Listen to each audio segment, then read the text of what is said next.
আমরা আবার প্রস্তুত ছিলাম না আপনাদের ডাকতে, সেই জন্য আমরা ইফতারি ব্যবস্থা করি, কিন্তু করতাম হঠাৎ করে চিন্তা করলাম আজকে ছেড়ে কথা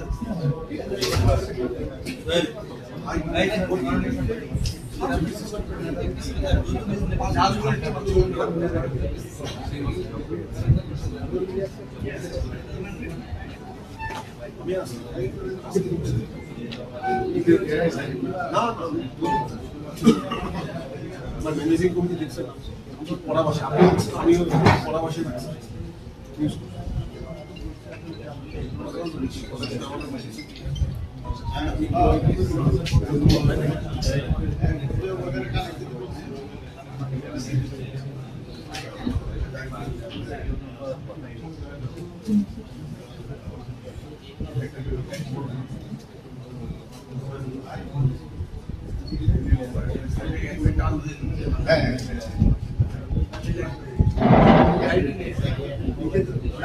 ভুল না হয় আস্তে আস্তে ইউজিসি চেয়ারম্যান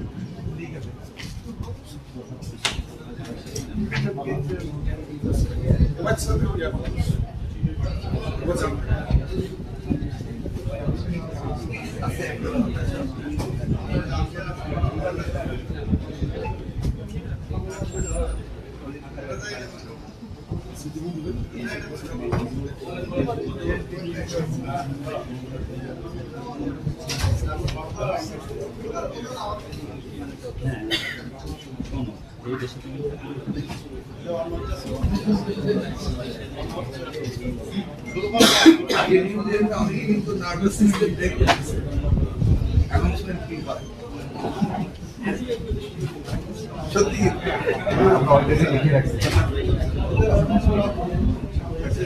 বিসমিল্লাহির রহমানির রহিম প্রিয় সাংবাদিকগণ আমরা অত্যন্ত দুঃখিত যে এই পলন্ত বিকেলে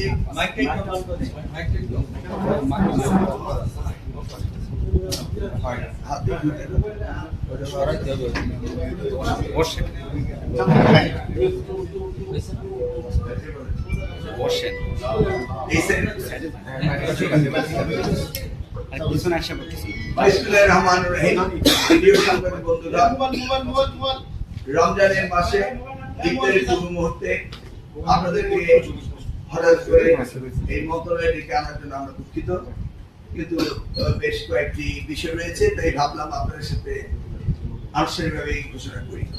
প্রথমত আমরা ঢাকা বিশ্ববিদ্যালয়ের ভিসি আমরা যাকে নির্বাচিত করেছি তিনি হচ্ছেন প্রফেসর ডক্টর এবিএম ওবায়দুল ইসলাম। বর্তমানে তিনি উপাচার্য বাংলাদেশ উন্মুক্ত বিশ্ববিদ্যালয়ে রয়েছেন, তিনি ঢাকা বিশ্ববিদ্যালয়।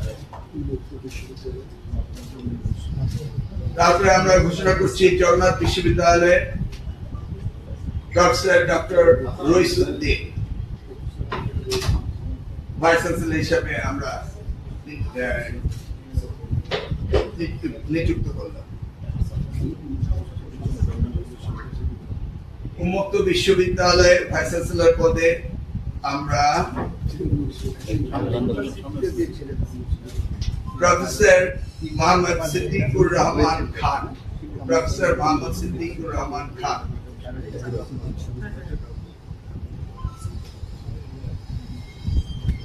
উন্মুক্ত বিশ্ববিদ্যালয়। ঢাকা সেন্ট্রাল ইউনিভার্সিটি যেটা নতুন হয়েছে, সেখানে আমরা প্রফেসর মোহাম্মদ নুরুল ইসলাম ওনাকে ঢাকা সেন্ট্রাল ইউনিভার্সিটিতে আমরা দিয়েছি প্রফেসর মোহাম্মদ নুরুল ইসলাম, তিনি বর্তমানে আছেন pro vice chancellor national university.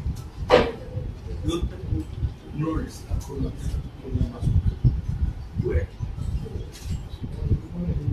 আমরা খুলনা প্রকৌশল ও প্রযুক্তি বিশ্ববিদ্যালয়তে প্রফেসর ডক্টর মোহাম্মদ মাসুদ খুলনা প্রকৌশল ও প্রযুক্তি বিশ্ববিদ্যালয় তাকে ভাইস চ্যান্সেলর হিসেবে প্রদান করা হলো।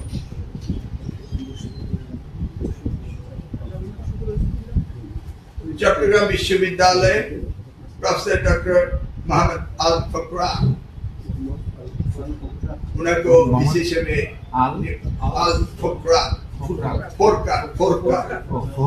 ফোরকান আবার বলছি প্রফেসর ডক্টর মোহাম্মদ আল ফোরকান।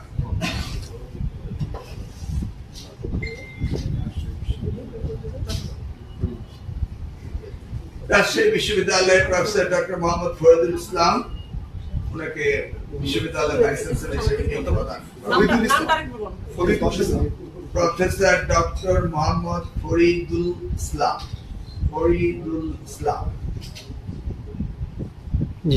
নামে যেন ভুল না হয়।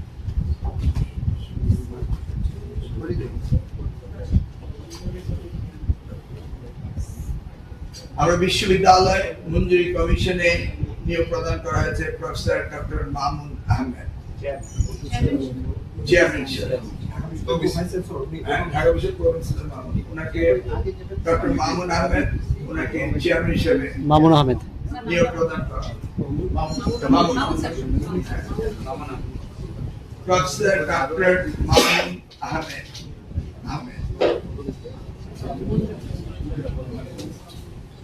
আর আমরা